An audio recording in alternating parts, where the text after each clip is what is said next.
সাবেক ক্রীড়া উপমন্ত্রী আরিফ খান জয়কে গ্রেপ্তার করা হয়েছে। সোমবার রাতে ধানমন্ডি এলাকা থেকে তাকে গ্রেপ্তার করা হয়। ঢাকা মেট্রোপলিটন পুলিশের পক্ষ থেকে এ তথ্য জানানো হয়েছে। ডিএমপি জানিয়েছে, সোমবার রাতে ধানমন্ডি এলাকা থেকে মোহাম্মদপুর থানার হত্যা মামলায় তাকে গ্রেপ্তার করা হয়েছে।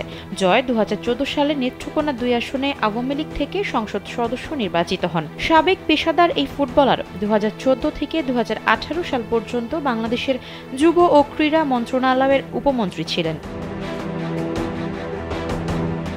এর আগে সোমবার আওয়ামী লীগের যুগ্ম সাধারণ সম্পাদক ও সাবেক সমাজ কল্যাণ মন্ত্রী ডাক্তার দীপু মনিকে গ্রেপ্তার করে ডিএমপি।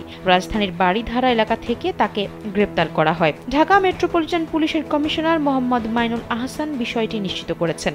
জানা গেছে, চাঁদপুরের একটি মামলায় তাকে গ্রেপ্তার করা হয়। গ্রেপ্তারের পর তাকে মিন্টো রোডের ডিবি কার্যালয়ে নেওয়া হয়েছে। ঢাকা মহানগর গোয়েন্দা পুলিশের একটি দল তাকে গ্রেপ্তার করেছে।